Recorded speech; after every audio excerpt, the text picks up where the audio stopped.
Nouveau jour, nouvelle vie, mesdames, messieurs, bienvenue à ce numéro de votre émission Panorama de la culture. Cette émission qui vous scrute l'actualité culturelle dans toute sa diversité. Pour ce nouveau numéro, j'ai le plaisir de recevoir sur mon plateau deux professionnels avec qui nous allons débattre autour d'un sujet. Et ce sujet n'est rien d'autre que le comportement, les conséquences de l'évolution de la mode vestimentaire sur le comportement de la jeune fille adolescente. Donc, les conséquences de l'évolution de la mode vestimentaire sur le comportement de la jeune fille adolescente. C'est les thèmes que nous allons débattre tout au long de cette émission avec mes deux invités. Mais avant de vous les présenter, je vais dire merci à toute la grande équipe de cette émission Panorama de la culture. Là, je vois Patrick Komba, notre directeur technique, Orly Kiaz aussi avec nous, Générose Essengo, Scotty Mukonkole, Blanchard Zola, Junior Kandolo, Alpha Kandolo. Ça, c'est la grande famille, c'est la grande équipe technique des BSC Télévision. Je m'en vais directement saluer mes deux invités en commençant par monsieur Cédric Nzolo, qui est professionnel de la mode. Monsieur Cédric, bonjour. Bonjour. Voilà, directement, je passe aussi à monsieur Pascal Tshisekedi, éducateur de la jeunesse. Bonjour, monsieur Pascal. Bonjour.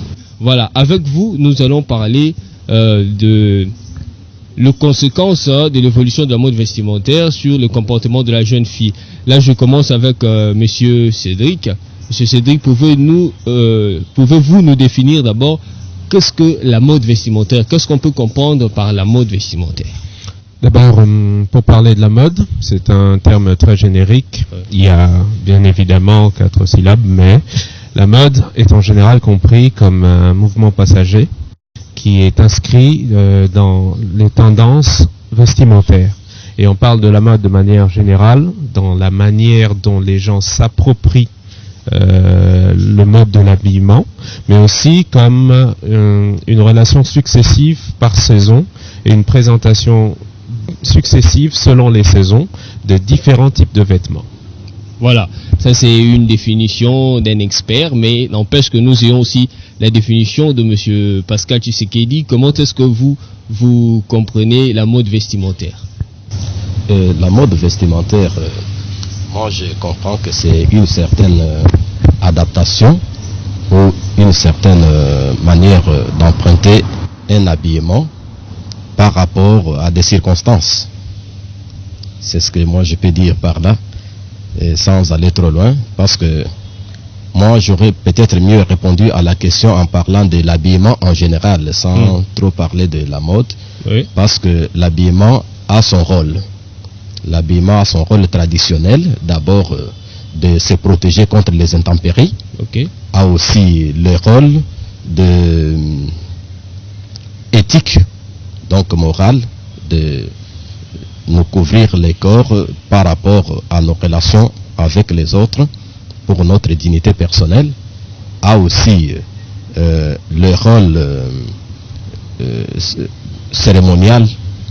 Donc quand on a des cérémonies à faire, il y a un accoutrement approprié. Il y a aussi le rôle professionnel par rapport à ce qu'on a comme activité. On s'habille aussi en conséquence. C'est ce que moi je peux dire à ce propos-là. Voilà. En écoutant monsieur Pascal parler, je veux revenir chez monsieur Cédric pour demander, est-ce que vous partagez cet avis selon lequel on doit s'habiller conformément à sa culture? Oui, bon, c'est vrai qu'il y a un avis très centré sur la culture, mais j'aimerais un peu revenir sur la notion de mode, si vous me permettez. Oui, allez. La mode, c'est pas seulement l'habillement. La mode, c'est un ensemble d'éléments qui vont de l'habillement, des accessoires, des chaussures, de tout un... C'est un univers. Donc, et dans cet univers, le vêtement, c'est vrai, c'est l'élément central. Mais dans cet univers, on a également la coiffure, on a le maquillage, on a les accessoires. C'est tout un ensemble d'éléments qui accompagnent. Et donc, pour revenir à cette affirmation qu'on devrait s'habiller selon sa culture, c'est vrai. Mais aujourd'hui, dans le monde dans lequel nous sommes, par exemple les jeunes, et avec les nouvelles technologies de l'information et de la communication, notre propre culture est envahie par beaucoup d'éléments. Et cet envahissement fait que les gens sont en train de se créer ou de s'octroyer leurs propres éléments vestimentaires. Et ça concourt à dénaturer ce que nous appelons la culture, notre culture, qui mériterait aussi d'être définie comme telle. Mais vous ne pensez pas que le fait qu'aujourd'hui nous copions la manière de s'habiller des autres, des occidentaux particulièrement, ce n'est pas un danger? Bon, le danger... Nous tendons à perdre notre propre identité. Ah oui, bon, le danger, c'est vrai que Bon, qu'est-ce qu'on peut appeler d'abord le danger? Le danger, c'est ce que je comprends par votre question du danger, c'est d'abord et avant tout la peur de perdre quelque chose qui est personnel. Voilà. Bon, le vrai danger a commencé depuis la colonisation. Si on doit bien reculer sur ce sujet-là, et ce danger n'a fait que augmenter, n'a fait que accroître, et n'a fait que donc s'accumuler. Et si je dois emprunter votre terminologie, le mot danger, bon, nous avons peur de perdre ce que nous-mêmes, nous n'avons pas su bien définir, et ce que nous-mêmes, nous n'avons pas bien su conserver. Donc, pour entrer dans le vif du sujet, il y a beaucoup d'images de mode qui nous viennent d'ailleurs. Beaucoup. Et il y a très peu d'images de mode que nous-mêmes nous fabriquons. Et face à une vague tellement puissante d'images et de propositions de mode qui vient d'ailleurs, il est tout à fait normal qu'on ait le sentiment d'être en danger. Mais Monsieur Pascal, est-ce que vous partagez cet avis de Monsieur Cédric? En partie, oui.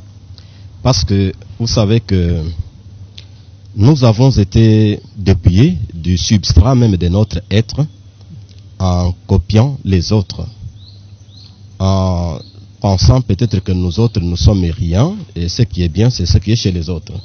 Et de là, ça nous a vraiment tenus dans une posture des gens courbés, qui ne pouvaient pas relever leur front, parce que en empruntant chez les autres, nous avons perdu certaines de nos valeurs. Je parle sur le plan éthique ou moral. Donc, l'accoutrement doit répondre aussi à cette exigence-là. Voyez-vous, un footballeur, il est en culotte pour son métier. Okay. Et vous ne le verrez pas, s'il n'est pas dans son métier, sur la route en train de se promener dans cette tenue-là non plus. Il va s'habiller autrement. Alors, en essayant de le copier, comme nous voyons dans certains milieux, donc c'est une certaine dépravation. C'est une certaine dépravation qui ne va pas sans conséquences. Il y a effectivement des conséquences et encore plus néfastes que cela. Parce que quand vous parlez de ce qu'on copie de l'Occident, vous verrez que on a été anéantis et nous avons accepté cet anéantissement-là nous-mêmes en pensant que nous, on ne peut rien faire de bon. Nous ne pouvons pas nous habiller correctement nous-mêmes et même les mœurs des autres sur le plan éthique et moral, nous essayons encore d'emprunter aussi cela ensemble avec leur mode, ce qui nous amène encore dans une certaine perdition effective, beaucoup plus à l'endroit de notre jeunesse. Et voilà. Voilà, bon, Monsieur Cédric, je reviens vers vous, oui. Vous qui êtes professionnel de la mode. Est-ce que ça ne serait pas parce que nos créateurs, nos stylistes, nos designers ne créent pas des vêtements qui sont adaptés à la culture congolaise, et s'ils créent ces vêtements-là, mais ils n'en font pas une véritable promotion pour que ça soit vraiment admis au pays, adopté par toutes les jeunes filles, par tous les Congolais, et on s'habille conformément à notre culture, conformément à notre identité. Ce ne serait pas ça le problème? Bon, je ne dirais pas que c'est uniquement ça le problème. Les problèmes sont à niveau variable. Par exemple, si je comprends bien cette notion, si ce ne serait pas ça le problème, non, le problème, il faut remonter un peu plus loin. Pourquoi on doit remonter plus loin? parce que la naissance même de la copie, ce n'est pas que nous avons commencé à copier, c'est justement des choses qui nous ont été imposées. Donc, quand la colonisation est arrivée, il y avait déjà une forme existante de mise en place de textiles, une forme existante sur la manière de vivre le tissu. Parce que ce dont on parle, l'habillement, c'est comment on vit le tissu, comment on se l'approprie, comment on le fait sien ou mien. Et donc, dans cet échelon de production, nous avons eu plusieurs années, et au fil des années, la copie a commencé. La copie, quand on regarde juste la notion de la sape, toute la notion de la sape est construite sur une forme de copie. C'est-à-dire que au lieu d'avoir des marques qui sont propres, on fait valoir des marques qui ne sont pas locales. Mais pourquoi on fait valoir des marques qui ne sont pas locales? Suffisamment parce ces marques-là ont donné des fortes propositions. Et maintenant, quand on revient à votre problématique, à votre question, pour moi, personnellement, parce que ça c'est une analyse personnelle, c'est avant que les designers peuvent faire des propositions, mais ils sont accompagnés. Il y a un accompagnement à ces propositions. Et ces accompagnements ne sont pas simplement privés, il y a aussi des accompagnements qui sont publics. Je vous donne un exemple. Peut-être au niveau d'un pays comme la France. La France est très réputée parce que c'est la capitale de la mode. Mais il faut regarder maintenant dans l'histoire de l'évolution de cette mode. Par exemple, quand on prend le travail d'Yves Saint Laurent. Yves Saint Laurent, c'est pratiquement le plus jeune couturier au monde, le plus jeune à avoir pris une maison de couture. Mais il faut regarder le parcours. Et dans ce parcours, il a trouvé une maison, il a amené son talent, mais ce n'est pas lui qui a travaillé tous les dispositifs de diffusion. Ce n'est pas lui qui a travaillé tous les dispositifs où on doit montrer. Non, il y avait des structures qui étaient déjà là, qui étaient bien placées, et ça évoluait. Ici, à Kinshasa, les gens se battent. Mais les gens se battent énormément et doivent fournir beaucoup d'efforts. Et beaucoup trop. Ils ont des limites. Donc ils peuvent bien travailler leur création, travailler leur collection, mais ils sont limités quant à la manière de le montrer. Ils sont limités quant à la manière de la promouvoir. Parce que la mode, c'est pas seulement coudre. C'est un certain nombre de métiers autour du marketing, autour de l'image, autour de la marque. Il faut avoir ces notions-là. Si on ne les a pas. Parce que la différence entre ces créateurs-là et certains d'entre nous, c'est la notion de l'image. Et c'est la notion du marketing. Okay. Et ça, c'est deux notions très importantes. Un vêtement, c'est créé, mais c'est l'histoire qui se trouve autour des vêtements qui fait vendre. Et ça, c'est une notion qu'on doit ajouter. Il y a des gens qui font très bien leur travail. Ils font des belles créations, mais ils n'ont pas des notions de marketing et des notions d'image. Okay. Et ça, c'est utile. Par exemple, pour mettre en valeur ça, et pour expliquer c'est quoi une marque. Qu'est-ce qui fait que les gens achètent tel et n'achètent pas l'autre? Qu'est-ce qui fait que tel produit est plus connu, tel produit est plus suscité, et derrière la marque, il y a des notions de personnalité, il y a des notions de nom. Comment travaille-t-on un nom pour qu'il soit connu? Vous voyez, donc tout c'est un processus. C'est pas on se réveille le matin et non, c'est un processus qui est continu. Et ça, ce sont des choses qu'on devrait ajouter à ces créateurs locaux. D'accord. Voilà, merci beaucoup, chers téléspectateurs. Vous avez compris, il y a bel et bien ces designers, ces créateurs congolais qui créent, mais il y a tout un grand travail qui doit être fait à côté pour que ces vêtements-là, ces créations-là, soient adoptés par toute la nation congolaise. Vous aussi qui nous suivez de partout à travers le monde, vous pouvez bien sûr réagir par le numéro qui est juste affiché au bas de vos écrans. Réagissez, posez des questions, donnez vos avis par rapport à ce thème. le thème que nous sommes en train de débattre avec mes invités, les conséquences de l'évolution de la mode vestimentaire sur les comportements de la jeune fille adolescente. Vos avis, vos questions, vos suggestions feront toujours du bien. Je reviens à monsieur Pascal Tshisekedi. Aujourd'hui, dans notre pays, la République démocratique du Congo, nous enregistrons plusieurs cas de viol. Et pour diverses raisons en tout cas. Et la manière de s'habiller aussi de jeunes filles ou de femmes fait aussi partie des causes qui provoquent ces cas de viol, selon vous. Merci beaucoup. Je pense que allant presque dans la même ligne avec mon frère, il a parlé du marketing, il a parlé du choix des tissus, ainsi de suite, mais il a laissé quelque chose. Le message que cet accoutrement émet. Parce que quand la personne s'habille, quand la personne porte telle tenue ou telle autre, il y a aussi un message qu'on émet. Okay. Lorsque vous arrivez quelque part, vous trouvez même dans une salle de fête, vous savez repérer les gens qui sont à l'accueil, ainsi de suite. Quand vous allez quelque part, même pour réparer votre voiture, vous savez aussi voir non, chef du garage et les autres, par rapport à leur accoutrement. Et quand vous allez aussi même dans un concert, vous savez aussi repérer le danseur ou la danseuse et les autres, par leur accoutrement aussi et ce qu'ils font. C'est-à-dire, l'accoutrement émet aussi un message et ce message-là a aussi sa répercussion sur la vie des personnes et sur leur comportement. C'est ainsi que lorsque il y a les techniciens de la mode qui a mis sur le marché tel produit vestimentaire bien sûr, et les professionnels de marketing, ils font leur travail, nous devons aussi voir sur le plan éthique qu'est-ce qu'ils donnent comme message. Qu'est-ce que cela a comme répercussion sur eux-mêmes et sur la population. C'est là où il y a les grands problèmes.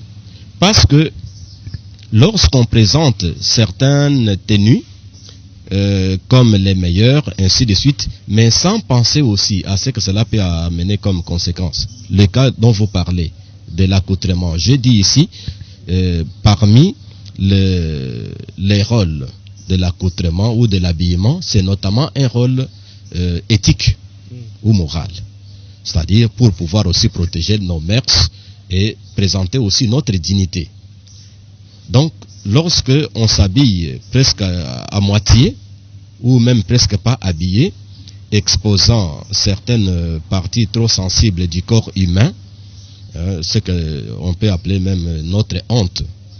Donc, cela a aussi des conséquences.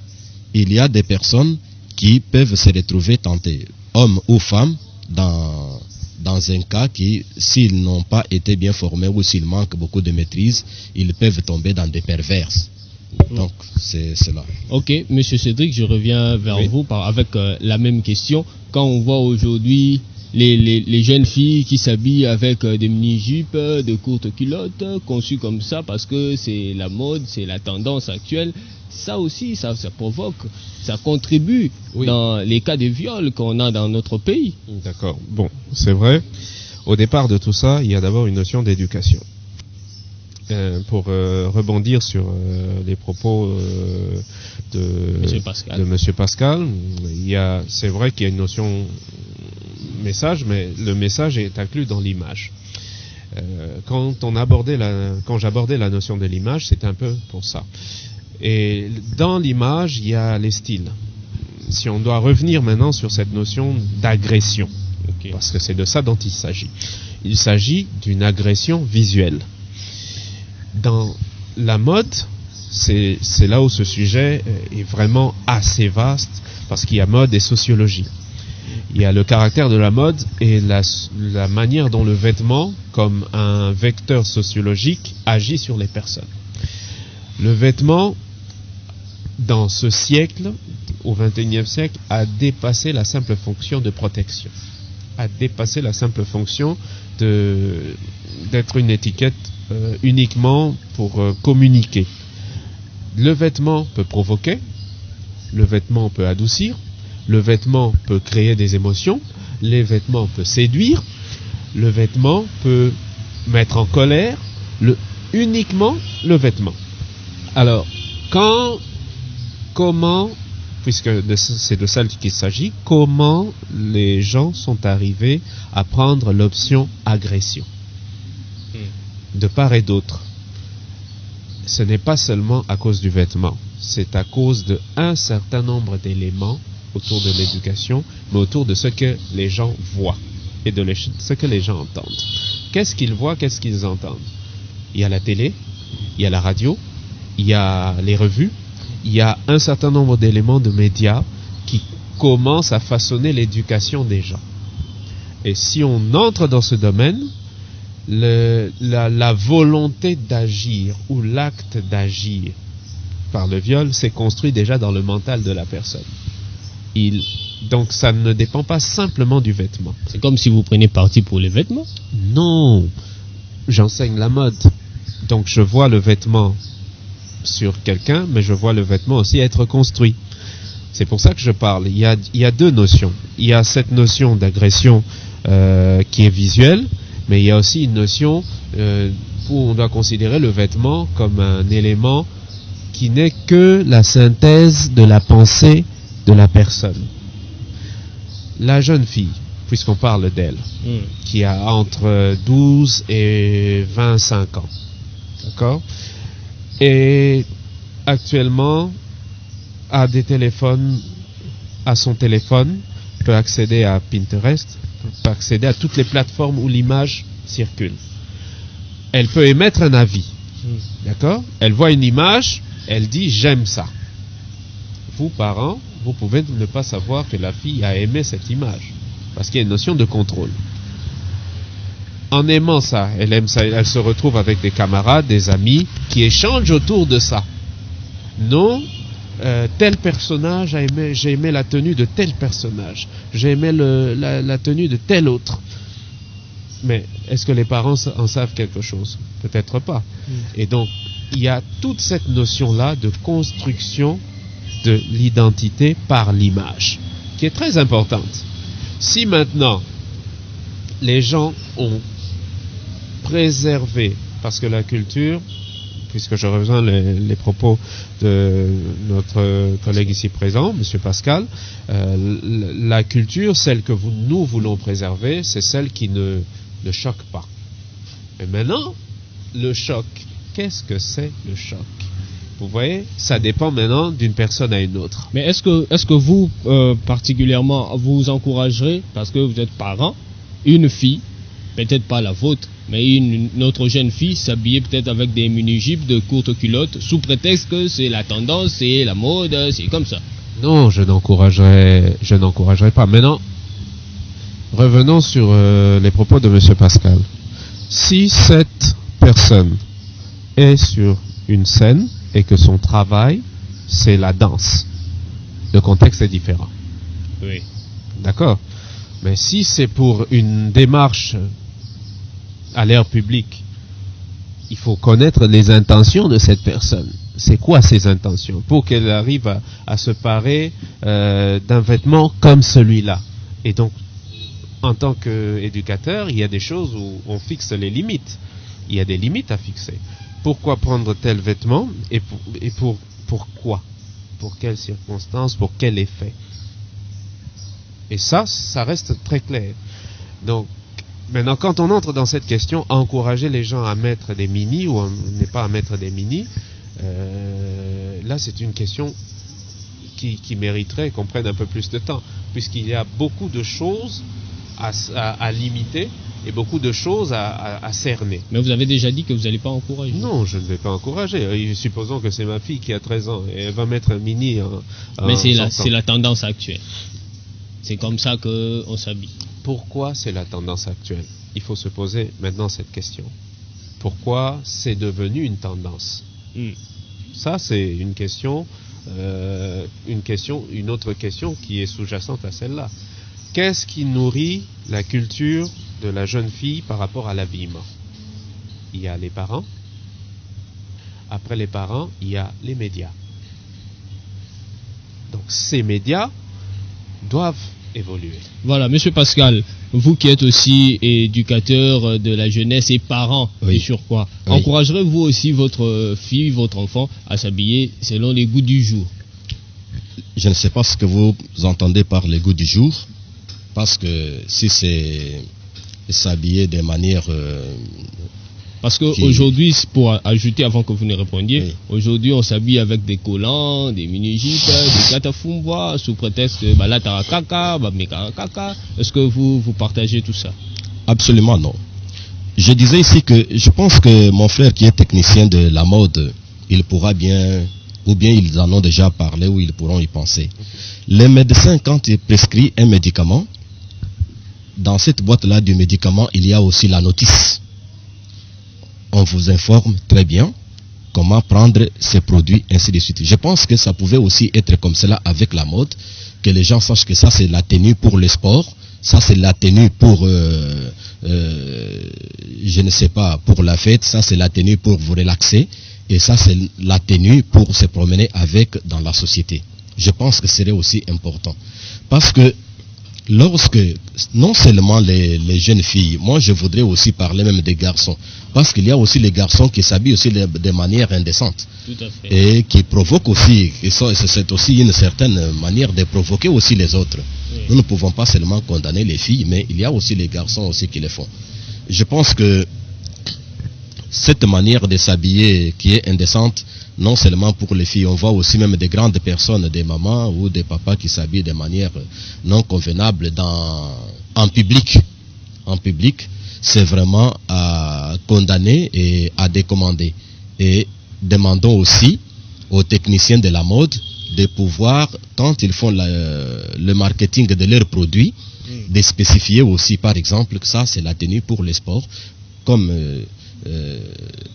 on voit ceux qui vendent d'autres tenues de sport, des tenues de tête, on vous explique, ça c'est pour telle chose, ça c'est pour telle chose. Alors là je pense que ça pourrait aussi faciliter ou éviter certaines confusions sur la manière de s'habiller. Voilà, il nous reste quelques minutes, mais monsieur Cédric, vous voulez ajouter? Oui, bon, je veux ajouter, mais je veux aussi dire que dans cette matière-là, il faudrait qu'on remonte un peu plus loin, parce que tout le monde ne s'habille pas en local.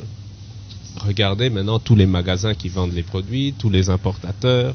Donc, ce serait dire à ces gens, bon, il faudrait appliquer une notice pour tel ou tel élément, et donc on entrerait dans un autre débat. Okay.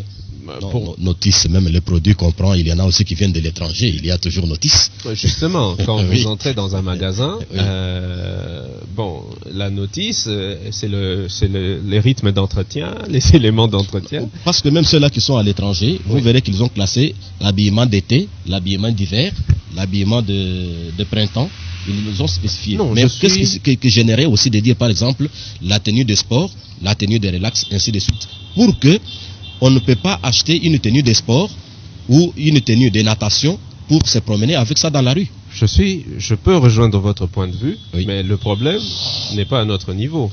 Le problème est un peu plus loin. C'est aussi à notre niveau comme éducateur, nous devons le faire. Voilà, monsieur Pascal et monsieur Cédric, nous sommes arrivés pratiquement à la fin, mais je vais vous donner à chacun un mot de la fin, et avec une question dessus. Qu'est-ce que vous pouvez dire aujourd'hui à tous les téléspectateurs qui nous suivent? Quel est les comportements que les jeunes doivent adopter aujourd'hui face aux vêtements, face à l'évolution de la mode? On commence avec monsieur Pascal. Les comportements que les jeunes doivent adopter aujourd'hui face à la mode, c'est d'abord le sens de l'honneur, le sens du respect, le sens de la dignité de soi. Savoir que quand je m'habille de telle manière, quel est le message que j'aimais et comment je me présente. Qu'est-ce que les autres voient en moi et qu'est-ce qu'ils comprennent et qu'est-ce que je suis. Voilà. Donc, ils doivent s'habiller en conséquence. Merci beaucoup, monsieur Cédric. Oui, moi, par rapport à ce travail, à ce sujet, bon, on ne s'habille pas seulement pour soi.